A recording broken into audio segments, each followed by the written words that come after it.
सादर नमस्कार, सादर जय जिनेंद्र।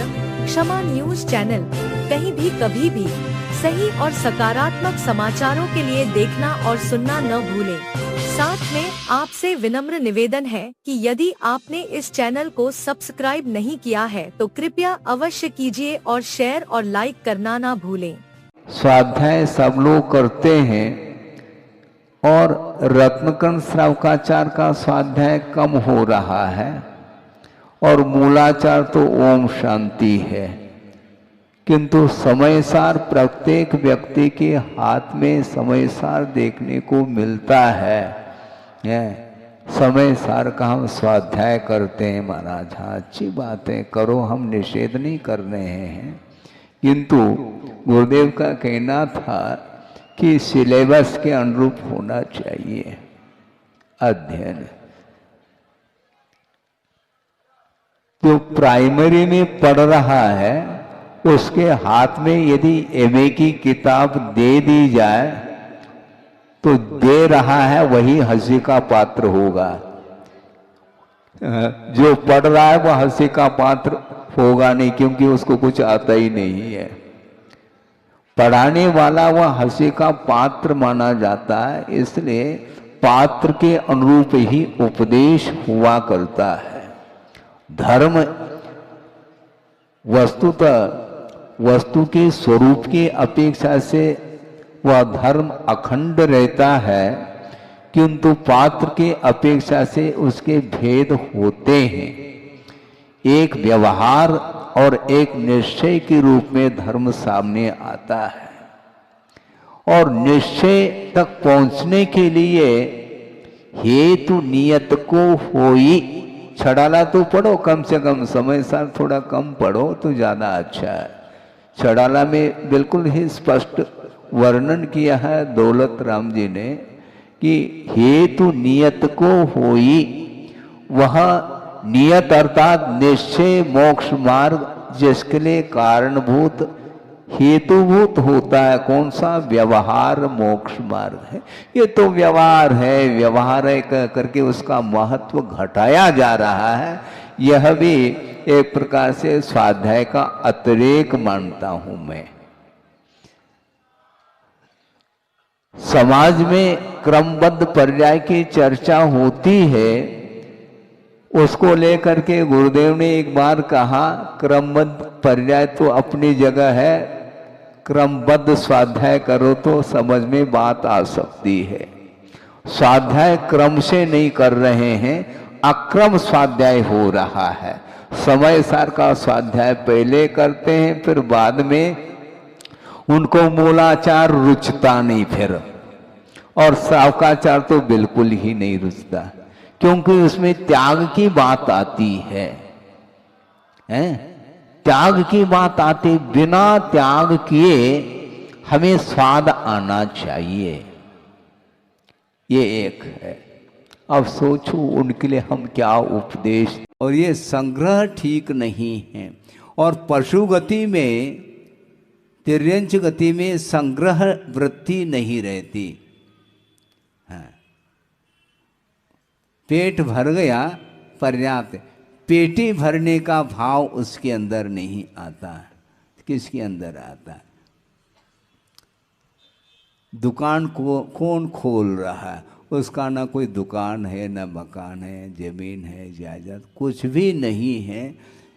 पुण्य के उदय में यदि मान लो घास फूस मिल जाता है, फल आदि मिल जाते हैं, वो पक्षी पशु आदि खा लेते हैं, बस हो गए। नहीं मिलता है तो भगवान भरोसे पर उसका जीवन चलता है। बहुत विचित्र दशा है। मनुष्य के लिए सब कुछ प्रबंध है, और प्रबंधकारिणी कमेटी भी उसी की है। पशु में कोई प्रबंधकारिणी कमेटी हमने नहीं सुनी। आपने सुनी है क्या? है ही नहीं कोई कमेटी उसकी। और प्रबंध इसको चाहिए मानव के लिए। इसके बाद भी वह कमी महसूस करता है, और आवश्यकताएं उसकी बढ़ती बढ़ती चली जाती है। जबकि पशु के लिए न पशु के लिए कोर्ट कचहरी है, न पशु के लिए कोई बैंक है, पशु के लिए न कोई स्कूल कॉलेज है, कोई यूनिवर्सिटी, कोई सिटी नहीं। न वह सिटी में रहते हैं न यूनिवर्सिटी में, वह जंगल में ही विचरण करते रहते हैं। इसके बाद भी परिणाम विचित्र ढंग के होते हैं। एक मनुष्य पर्याय को प्राप्त करके भी वह अधोगति का पात्र हो रहा है, और एक पशु तिर्यंच होकर के भी वह ऊर्ध्वगति का पात्र हो सकता है, होता है। पशु सारे सारे अधोगति के पात्र होते हैं ऐसा तो है नहीं, कहीं पढ़ा तो नहीं आपने। आगम में ये उल्लेख है, वह पशु होकर के भी वह आत्मकल्याण का भाव रखता है और सम्यक दर्शन को भी प्राप्त कर लेता है। धर्म श्रवण के माध्यम से वह धर्म श्रवण करके सम्यक को उत्पन्न करता है। उसके अंदर सच्चे देवगुरु शास्त्र के प्रति श्रद्धा का भाव जागृत होता है, और उसके फलस्वरूप वह देव आयु का बंद करके स्वर्ग में चला जाता है। और इधर मनुष्य पर्याय को प्राप्त करके भी यदि अत्यासक्ति के साथ अवसान को प्राप्त होता है तो वह अधोगति का पात्र होता है, ऐसा कहा है। इसलिए अब सोचो, विनाश और विकास किसके ऊपर निर्धारित है? अपने ही परिणाम के ऊपर निर्धारित है। सोचो, विचार करो। समंत भद्र स्वामी ने किसी मानव का दृष्टांत नहीं दिया। पूजा के क्षेत्र में किसका उदाहरण पढ़ने को मिलता है? एक छोटा सा मेंढक है? मिलता है। अर्हत चरण सपर्या, इस प्रकार कहा है। कर्म क्षयार्थम तप्यते इति तप। कर्म के क्षय करने के उद्देश्य को लेकर के निकल गए वो, इसी को बोलते हैं सिंह वृत्ति। सिंह वृत्ति का अर्थ दहाड़ने का नाम सिंह वृत्ति नहीं, किंतु सिंह वृत्ति का अर्थ निर्भीक होकर के, निरीहता के साथ, बिना किसी याचना के, बिना किसी अपेक्षा के वो निकल जाते हैं। तब कहीं जाकर के वह मोहनी कर्म हिलने लग जाता है। और मोहनी कर्म का जब तक उदय रहता है तब तक वह नचाता रहता है। और तीर्थंकर को भी दीक्षित होने के पहले 83 लाख पूर्व तक नचाया है उस मोह ने। क्षमा न्यूज चैनल देखने के लिए आपको बहुत बहुत धन्यवाद। सादर प्रणाम।